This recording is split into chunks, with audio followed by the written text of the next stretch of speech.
News Now. It's time for Nerd News Now. 2, 1. We haven't done that gag in a while.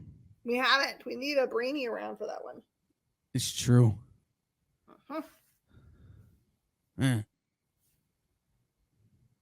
So, how was your weekend? It was delightful, and I got to relax. I did as well, kinda. Well, you have some things you can't relax through. It's true. I did work a great many hours. But also my nephew was here. Your nephew Which is is fun. He's great, but also my life becomes controlled by a 15-month-old tyrant. It's his schedule. Mhm. And it's what he wants to watch on television. And it's the games he wants to play. And we have to keep all the doors closed. And, you know, we can't listen to music. And because he doesn't like music.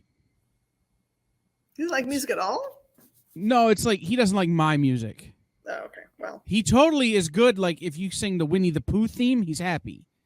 But if you put on, like, oh, what was I trying to listen to? Counting Crows? He reacts to Adam Duritz like the rest of the world reacts to Adam Duritz. oh, No, so it's one of those things. It's like it was relaxing and it's great, but it's like, bro, like we need a second aspect of this personality right now. mm-hmm. He's like 17 months old, so it's all a joke. Like, I love hanging out with him. Like, we had a lot of fun. We bought him a slide.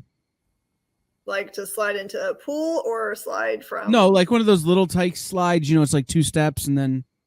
Oh yeah. You know, it's like I a remember the boys had that. 2.5 foot tall. Yeah, he hates it. Like, he doesn't like going down the slide, but he's figured out that if he puts his cars at the top of the slide, they go really fast and really far. So that's what we use the slide for. Wait until it gets warm outside because you guys have a different season than we do. It And was then warm the end all of that weekend. in a pool, and he'll be all about it. It was warm all weekend. And then it snowed today. Of course. No, like he's just not about like I think he's not about being out of control as he slides down the slide. But he's all about putting his cars down it. So that was my weekend.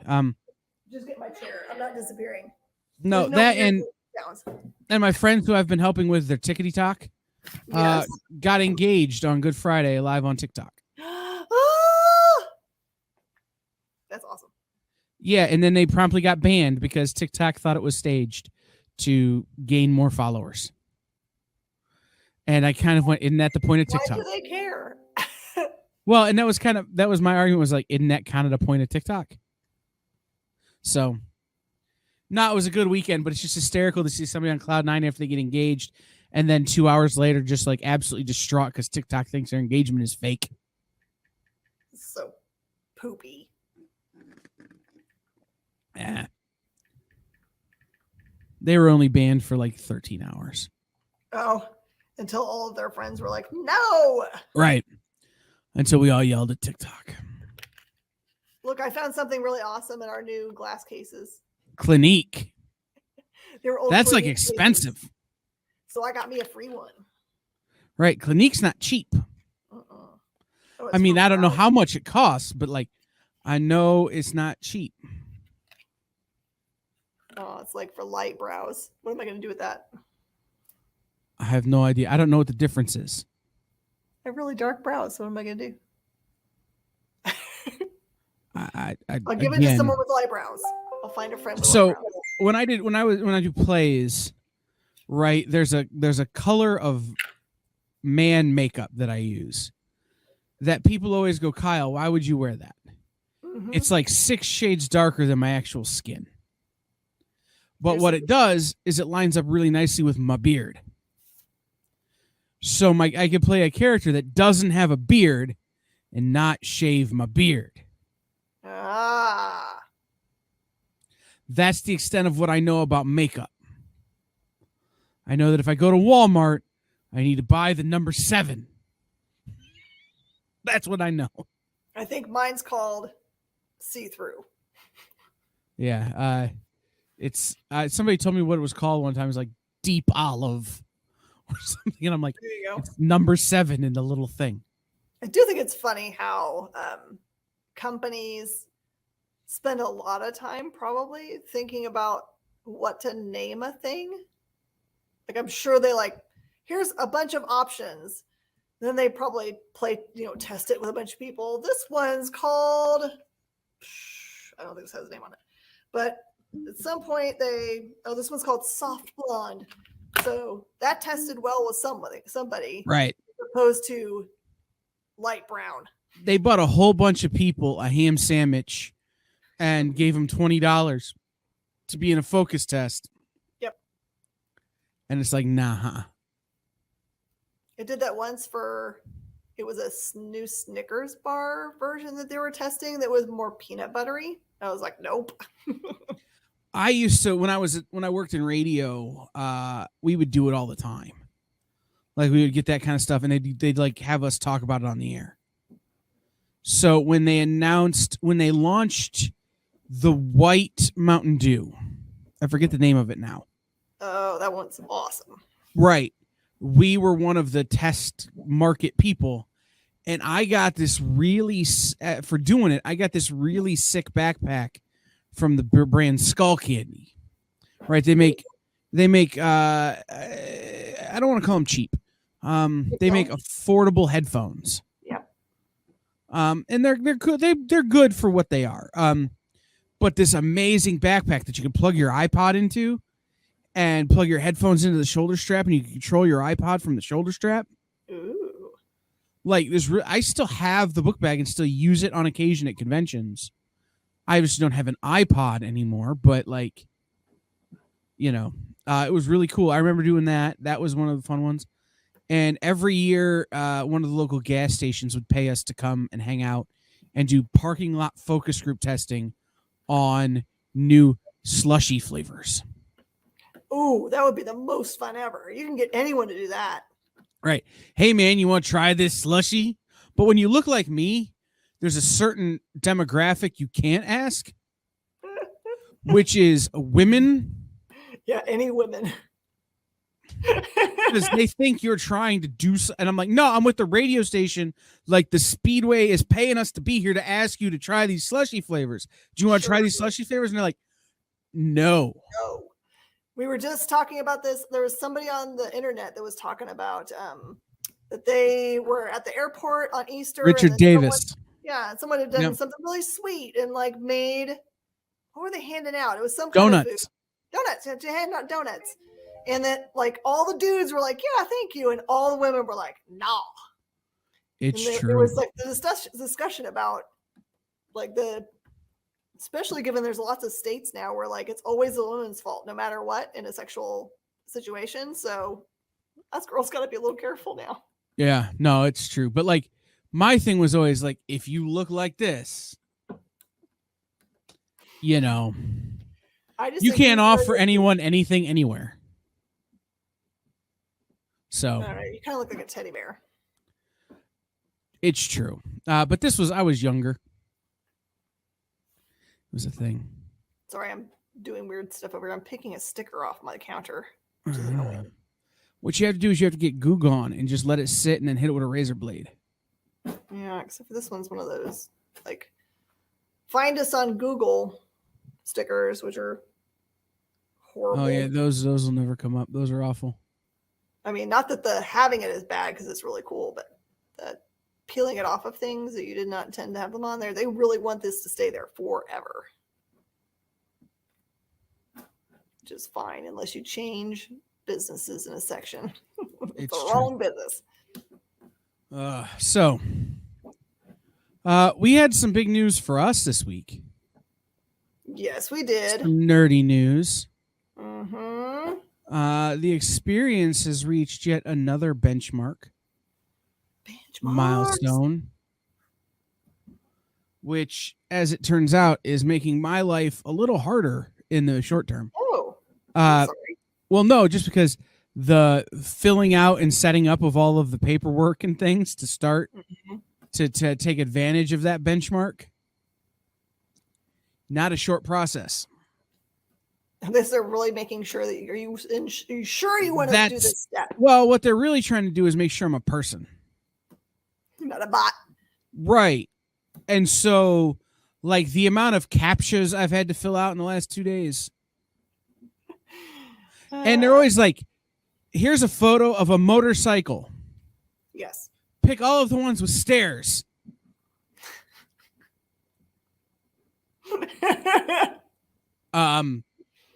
What? Yep. So, you know, that one that's super fun. I had one pick all of the one with boats, and there were literally no boats, so I hit refresh and it kicked me out going, bot detected. So I had to go back through the process again. Ugh. You know, all the ones I ever see are ones like pick ones with stop signs or crosswalks. Right. I think the further you get into the Google back end, the more they want to prove you are who you say you are. So, and it gets awkward because I'm saying I'm you some of the time, and it's like, okay. We both have red hair, so It's true, but like it's one of those things is like I do not know the answer to that question. Pick another question. So, but no, that was great. That was big news for us this weekend. That made me happy. yeah, I figured once we got within kind of like a simple reach of it, we could make a big push and get there. Right. But I was very thankful for when it got us within reach, so we could make that push. That's an annoying sticker.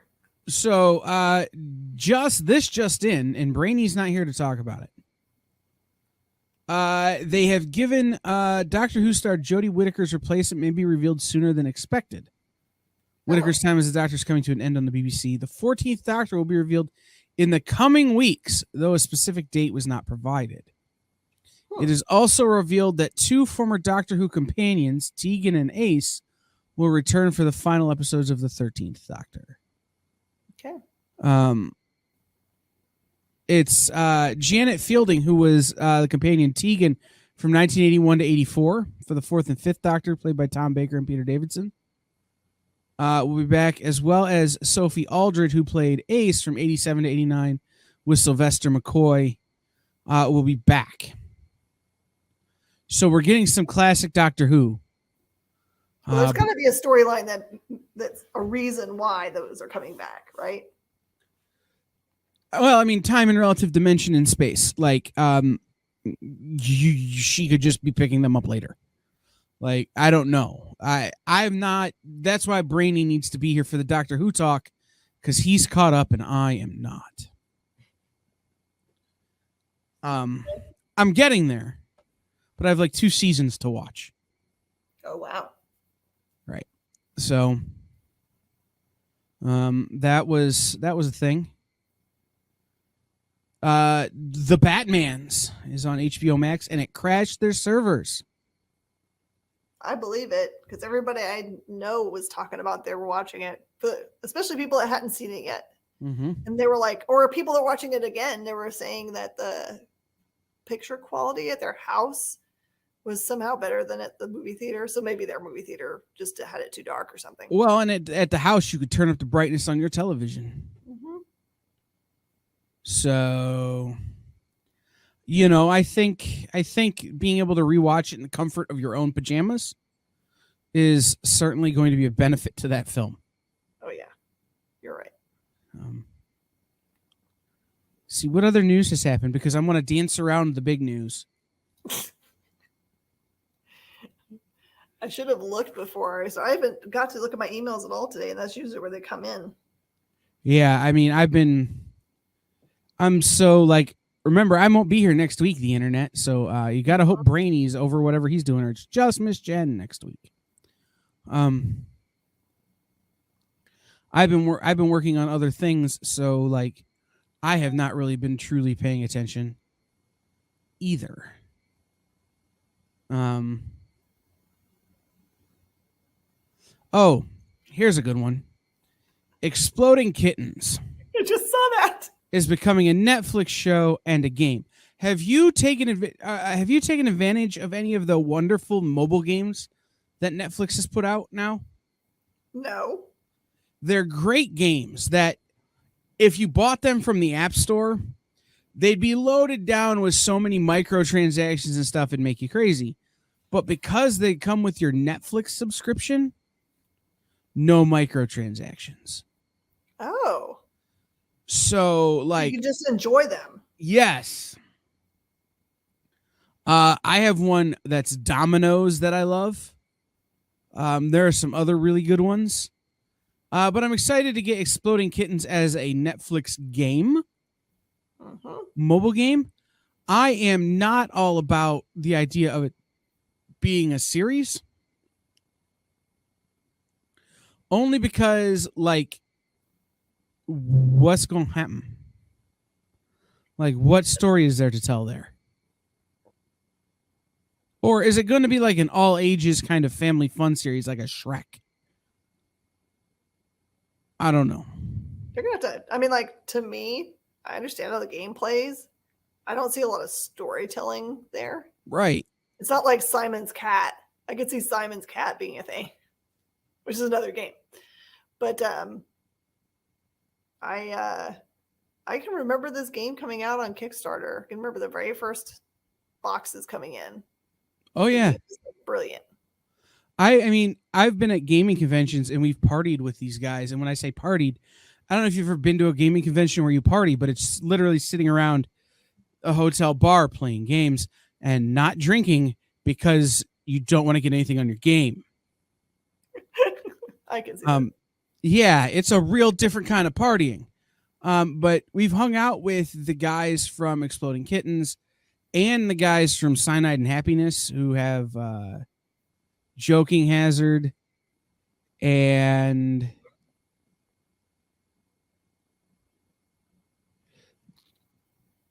the Trolley Problem game. Runaway Trolley, I think it's called. And I'll be honest, I like the Exploding Kittens guys the best. Yeah. Their game Throw Burrito is super fun because you could throw burritos at people, which is a lot more violent than these things normally get. So, I miss Gen Con. Yeah, gosh, yes. Hopefully soon. Yeah. Again. Yeah. I haven't run a D&D campaign in a year and a half because we haven't had gaming conventions. And the group that I play with stopped getting together when COVID got real bad.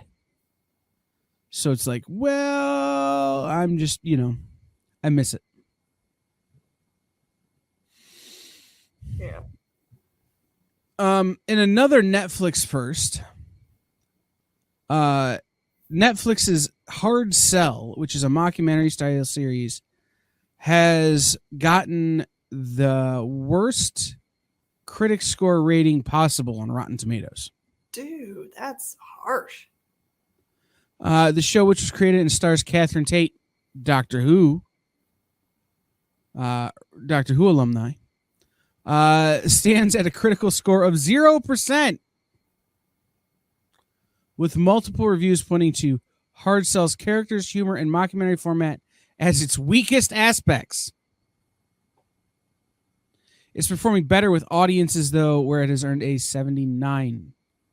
Okay. I just love that it's like 0%. 0 out of 10 would not Netflix again.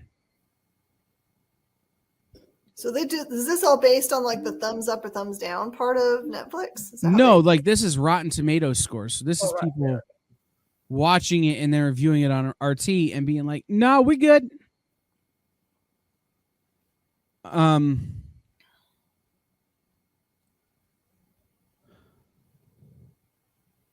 saw that there's gonna be a Stranger Things morning cartoon animated short. which makes sense. Okay. I cannot remember anything that has happened in the Stranger Things I have watched. How far have you watched in the I do not remember. Because I literally went into like episode 2 or something. I knew I liked it, but I couldn't also tell you what's going on. Well, I think that's the problem, right? It's been so long since the last season that I've completely lost the thread. You're going to have to rewatch it. Binge time. But I'm not gonna. Like, I'm just going to jump in and be like, okay. But this brings up something that I want to talk about. Those kids are like 30 now. Like, when they started, they were like 12. Yeah. They're old now. Are they still playing children? Or are they going to have aged appropriately? I mean, I thought that that's what they were doing as they moved up the generations, that they were letting them age too. Because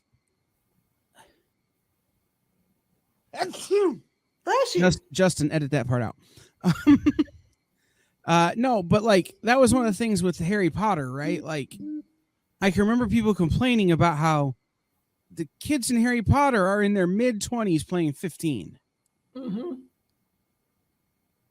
That's, and on a show like this where you're literally watching these kids grow up in front of you, it's not a great thing to have this big of a lag.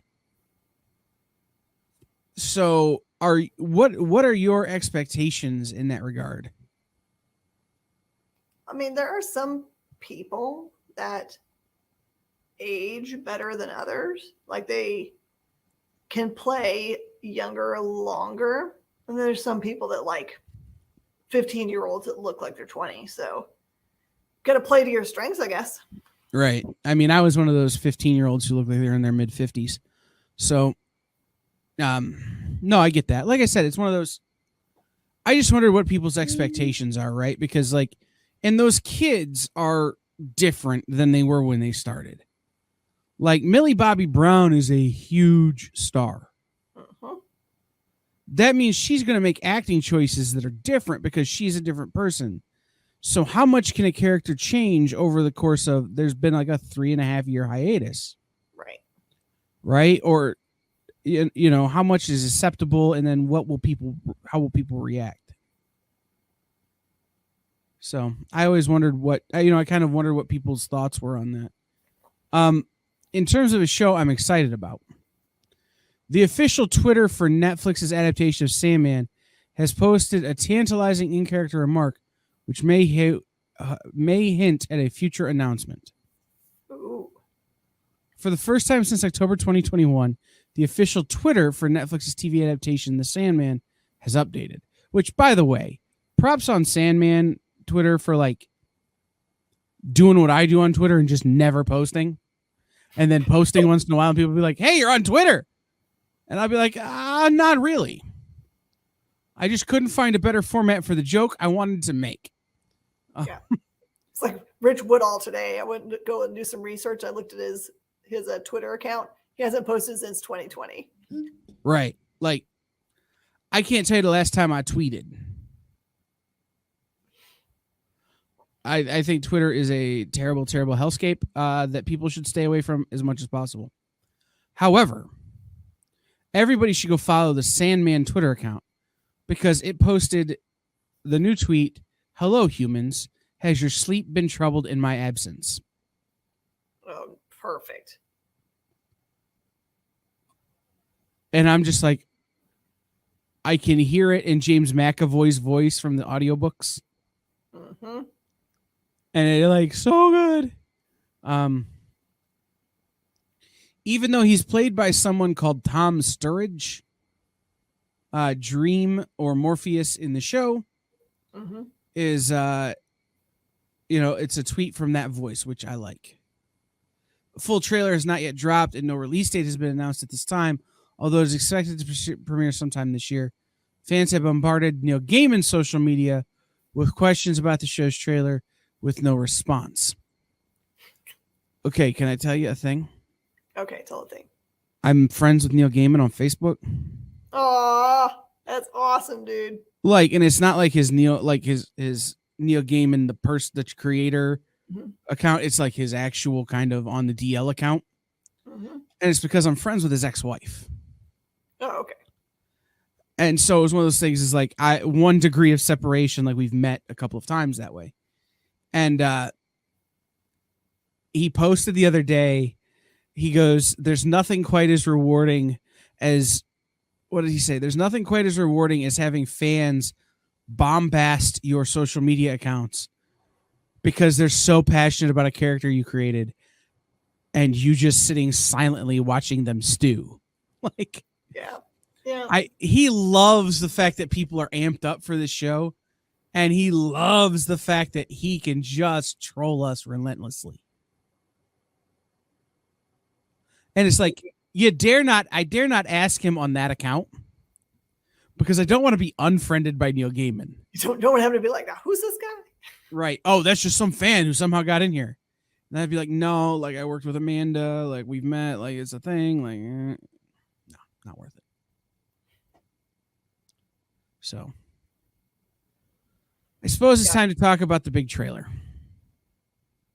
Oh man. We've danced around it for a half hour. Okay, fine. So the trailer for Guardians of the Galaxy 3 dropped today, disguised as Thor Love and Thunder. Tell me where I made a mistake. Tell me where you've made a mistake? Right, in that statement. I don't think I have. That was a Guardians 3 trailer. It pretty much was. But I'm here for it. But we did get to see she who was once called Valkyrie. Was that Valkyrie or was that Jane Foster? No, you see her in one of the scenes. She's sitting on a I missed that throne or something. She's in the way background. I might have been singing along. You might have been. So the thing I don't understand is that people are saying that like they've seen who the alternate Odin is or something, and they've shown a picture of who the actor is. I'm like, I did not see that in that trailer in any way, so I have to go back and watch it, I guess. Yeah, no, I didn't see that. And I've not seen those posts. So I've made it pretty clear on this show and every other show and everywhere else. I don't watch trailers. I don't like watching trailers. I don't get anything from trailers other than preconceptions about what the films will be and then disappointed by the films. So I will watch this trailer, which is the advanced trailer. The first one is just all teasy. Yes. But I won't watch any more because I always find that they give away so much that it just robs the movie of so many of its big moments. So that's kind of the place I'm taking, right? Like, okay, I've seen this. I want to know nothing else. I don't care if it's the biggest announcement Marvel / Disney has ever made about anything. If Mickey Mouse stars in this movie, I do not care. Like, I've seen what I'm going to see and I'm done. Mm-hmm. And my takeaway was that Slash is going to get filthy rich. Because that thing is going to be #1 on the charts again. As everyone's probably already downloading it now. Because they're like, oh, yeah, I do like that jam. Right. And because Slash was smart, he got the rights away from Aqua. Mm-hmm. Which every time... Side note. I interviewed LA Guns one time.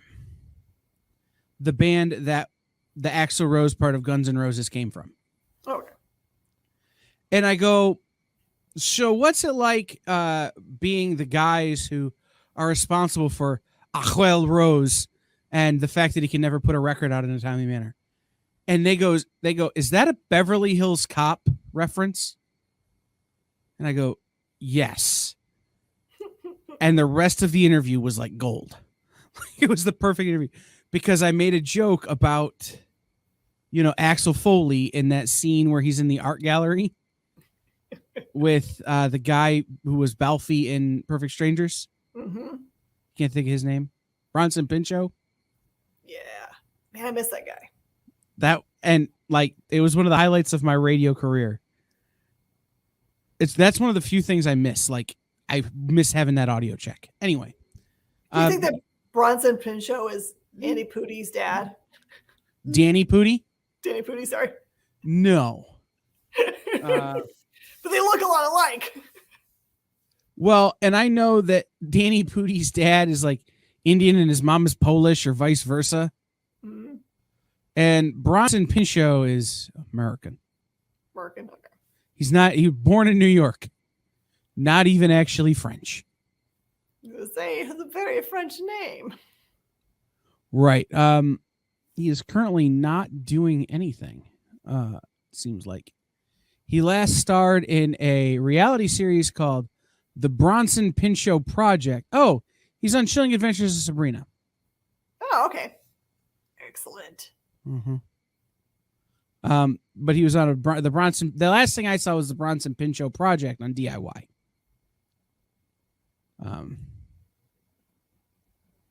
And he does audiobook narration.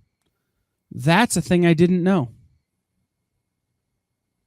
It probably gives you a very regular paycheck. I bet it does. It's something I've thought about doing as a side hustle.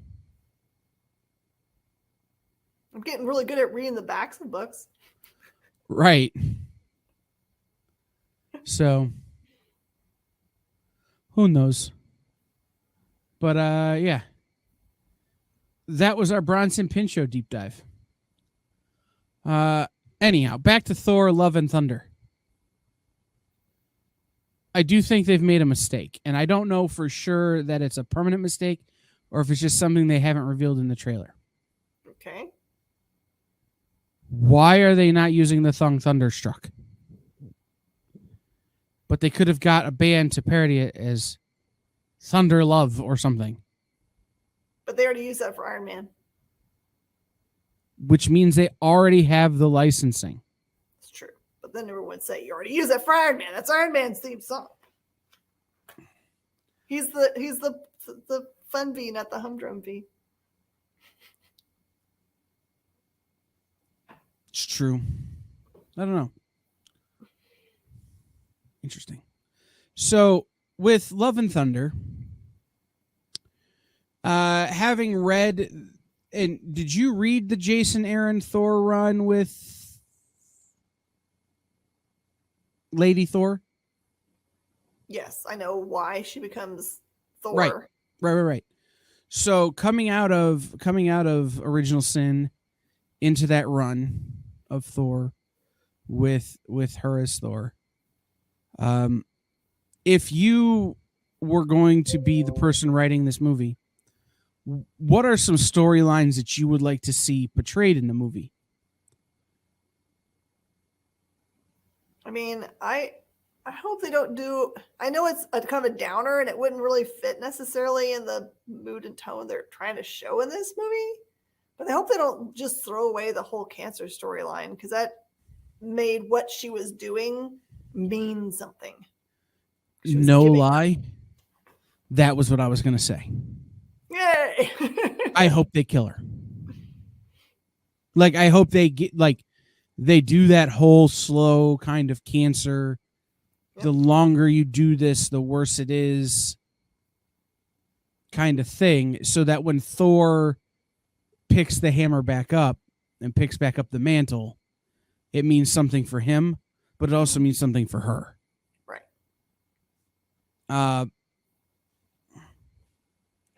Yeah, no, I'd like to see the end of the Original Sin story portrayed in this.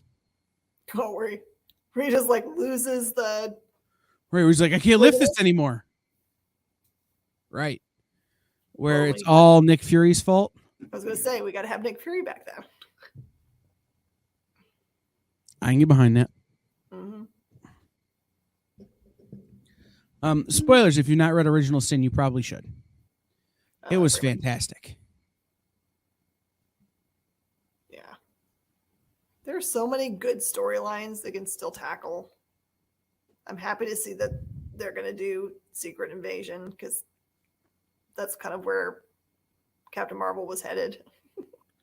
It's true. And I personally, if Kevin Feige is out there listening to me, or really anybody, do more Jason Aaron.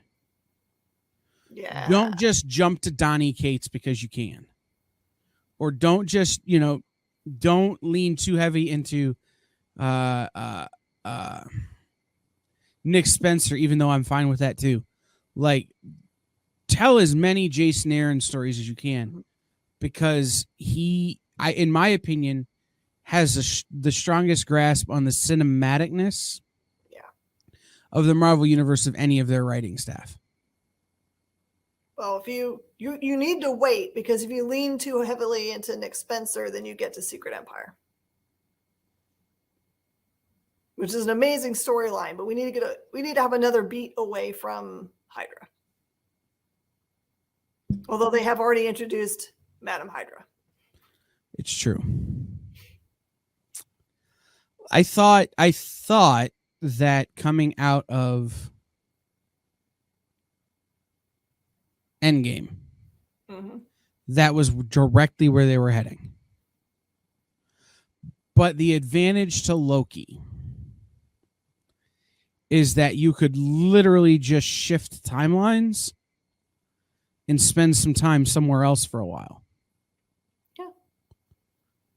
And that means they can go back and they can walk away from where Endgame ended and start over, essentially, and go spend some time somewhere else and then head back there, or not. Well, the trailer seems to indicate that there isn't any like real danger or necessity and immediate necessity for heroes. If he's saying, I'm taking time off, I'm not a superhero. True. Now, let me ask you this. When Secret Empire came out, it was kind of hot button. So hot button. Do you think it's still too hot button? I don't think so, because they took a little bit of the sizzle out of it because of what Steve does in Endgame when he leans in and he says Hail Hydra. So he's already set the stage for doing that. Right. I remember when that happened, and I tried really hard, and I was relatively successful doing something good with it. But the flack I caught from other people in the industry for leaning into Secret Empire the way I did was souring, like, in a big way. Do you remember that I led the way for asking Marvel if we could actually change all of our logos? Oh, yeah.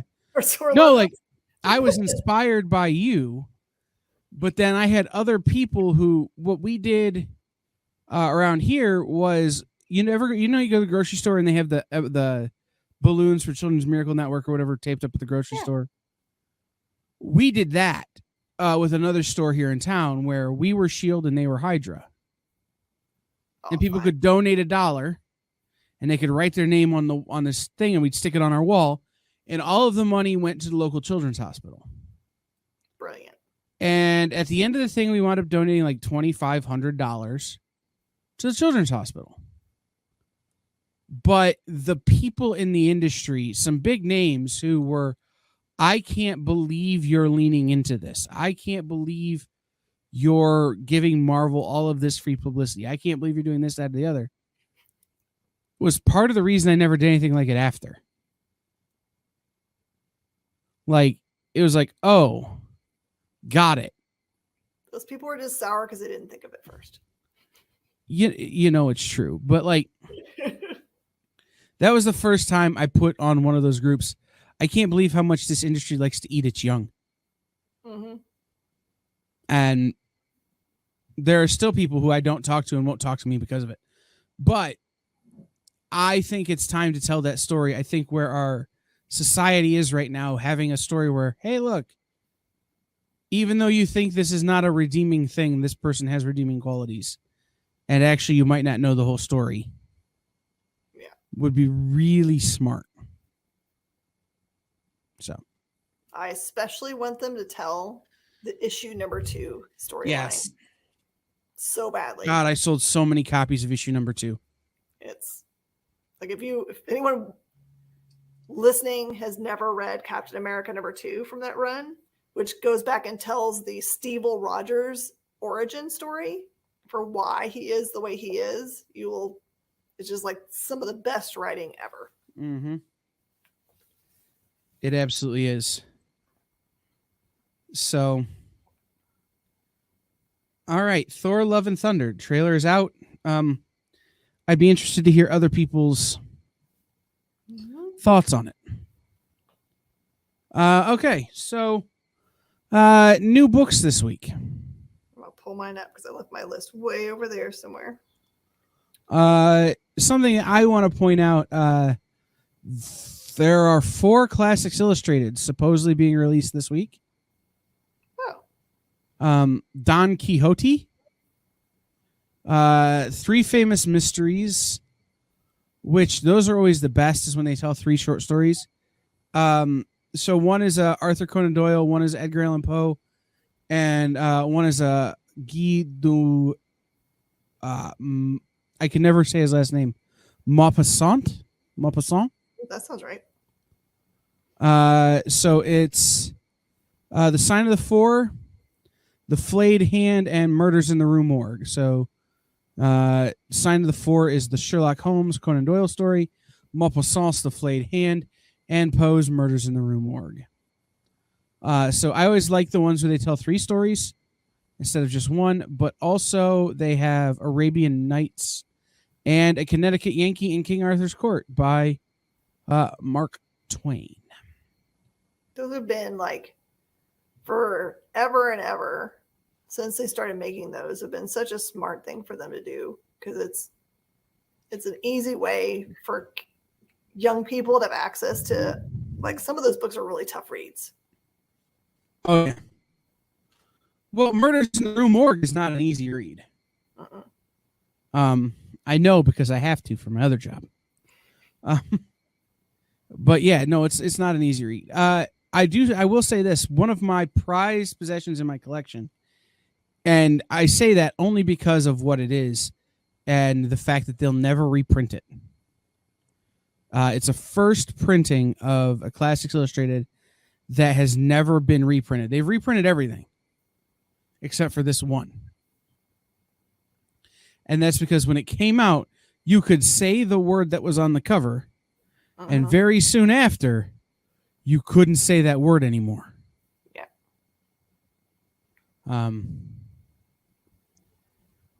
And like, I don't know what I'll ever do with it, but it's here and it's pretty cool to have, like, to be like, yeah, I got the one. But I never felt like I could sell it or display it. So let's see what else is out this week. I'm excited because we get the Captain America Zero. Yeah.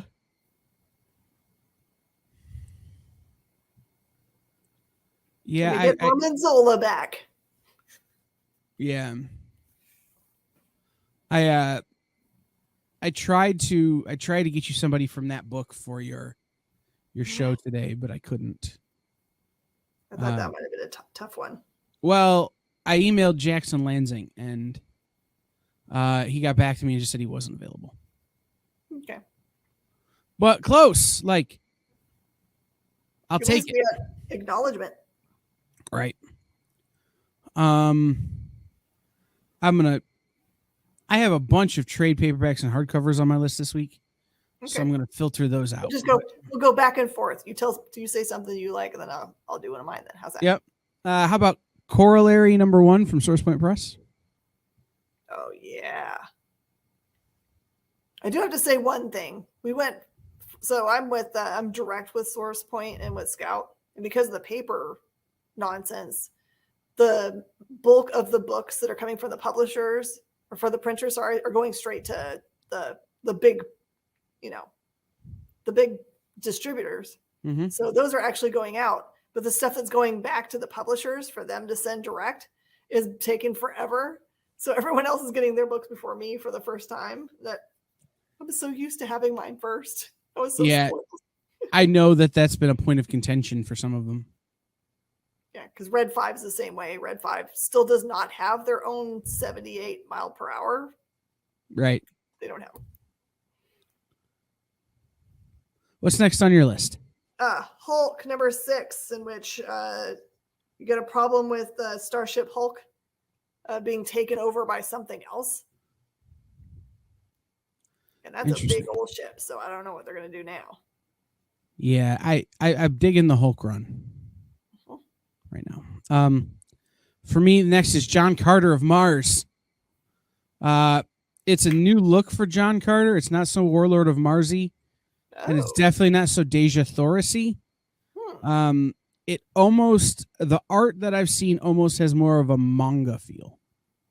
Okay. Which I think will be a good way to get people introduced to that character. Did you see that Anamia she's been asked to do more writing? I didn't see that, but also Nick's not an idiot. Yeah, Nick's smart man. He knows where his bread is. Well, he might be. Nick's not an idiot. He knows where his bread is buttered. Yeah. I was and like, she writes really well, so it's like she's been proven. So right. I had to think for a second. Should I give Nick the rub or not? Like, you should poke him hard. Well, that's what I'm saying. Okay, he is, but he knows where his bread is buttered when it comes to writers. That's why he has so many great ones on his staff. But no, he's he can see where the success is. Oh yeah. My next one is The Secret History of the War on Weed, which is intriguing to me. I want to know how detailed they're getting into it. Like, I don't know how much of it is like, this is like real life information, and then this is our like feelings about it, or if it's just like pure fantasy.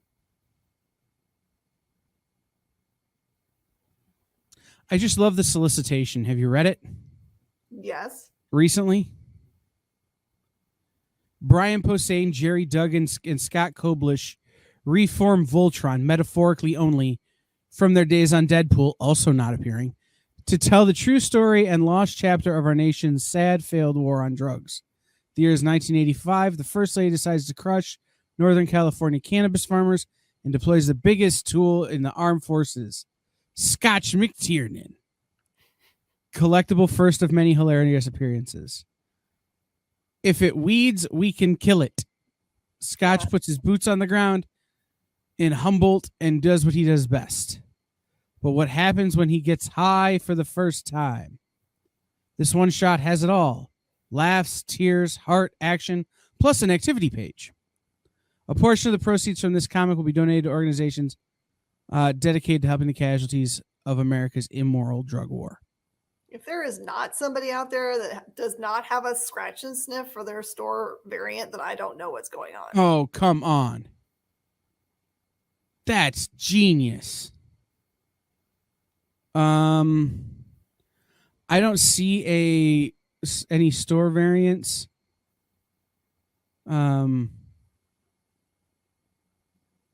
To listed here on my site, but I hope there is. Hibbs also, it comes out on 420. If somebody's not doing a promotion with Zigzag, you're wrong. That's right.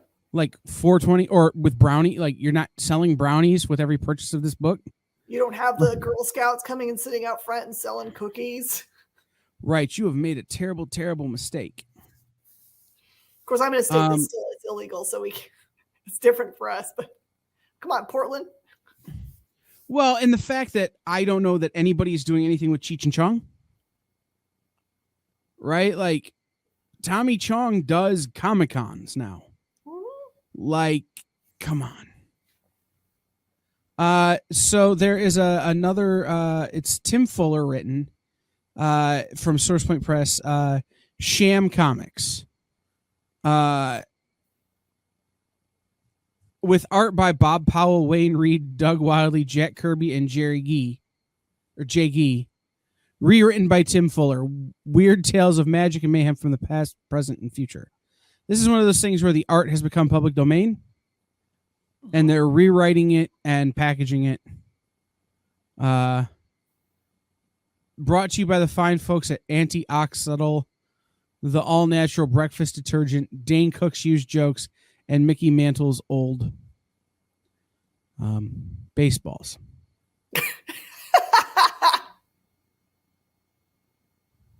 Uh-huh. Yeah.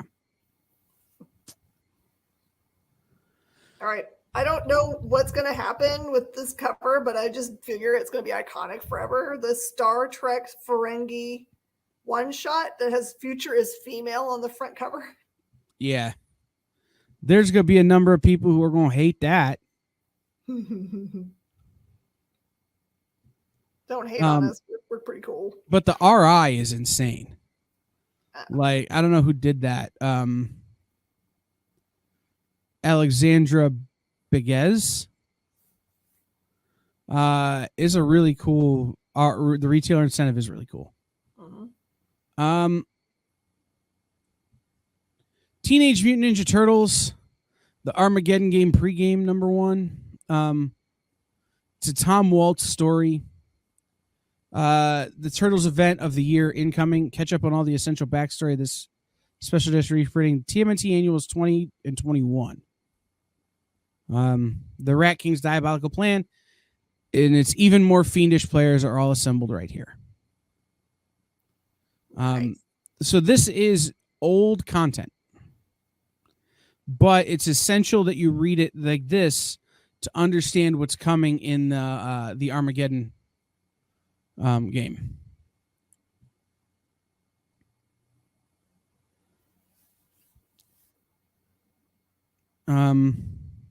I'm confused because I thought we just got a new Buffy but this one is a new #1, The Vampire Slayer. So you just got Buffy the Last Slayer. Yep. This is the new Slayer. Okay. Buffy the Last Slayer was a 4-part miniseries. This, I believe, is the next chapter.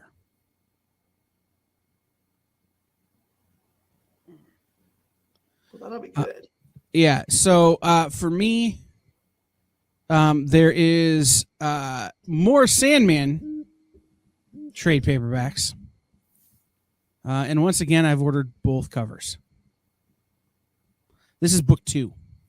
Yeah, I just had someone pick up one from last week and be like, really? There's a show coming? So it's doing its job on the front counter. Right?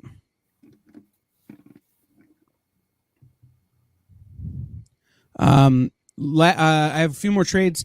We Only Kill Each Other from Dark Horse Comics. This was one of those books that was published exclusively to Comixology. Uh-huh. That's now coming to print. Imagine if the Capone gang, the Illinois Nazis from the Blues Brothers, and the Irish mob all were in the same city trying to take the other two out. That's that book. Uh-huh. It was wild and it was super fun. A Thing Called Truth trade paperback. And the last thing on my list is another Dark Horse book called The Crows. It's a hardcover. I know nothing about it, but the cover looks amazing. Written by Anders Fager. My Dark Horse list, I have the Collector Unit 731. Yeah, I don't see that on mine. But what's that about, I wonder? So it says, a man can go by many names, and when someone has been around as long as Michael, he can gain more than just a few aliases. Now he's Michael Smith, but back in the 1940s, he went by James. When the obituary for John, who Michael met during World War II, comes up in the paper, Michael finds himself reflecting on a lifetime he left behind and the horrors and experimentation he, John, and others endured at the infamous Manchurian-based Japanese facility known as Unit 731. So it's the Manchurian Candidate. Mm-hmm. Also, if they don't do an homage where he's called Michael Scarn. Yeah. Be angry. That's hilarious. Yeah, so it's kind of a It's kind of a middling week for me in terms of the amount of stuff. I don't have a huge pull list this week, which is nice because it means I can get caught up on other things, like trades that I've not had on my pull list that I've wanted to pick up, and some back issues that I missed. So There's some other fun stuff. This is a Fabulous Furry Freak Brothers, Idiots Abroad. Looks like a hardcover. yeah, that's one of those books that's like, it's not on my pull list, but I'm very interested in it.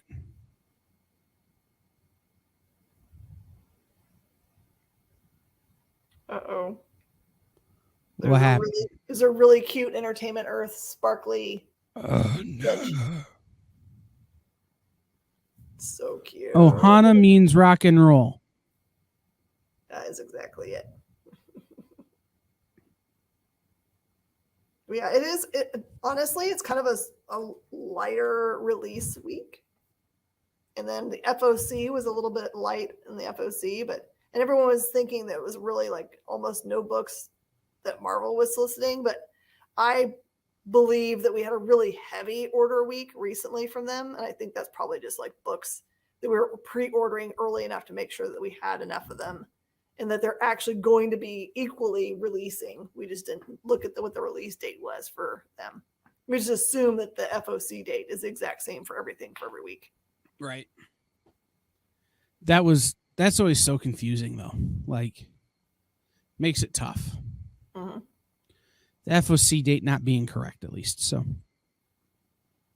all right. Well, anything else for the good of the order on this very to the point and not at all talking about food episode of I don't Nerd think News I Now? can make it because I've got to see all these empty shelves behind me. I got to fill those now. So I would order a pizza if I were you. yeah, pizza closed. So There are other pizza places.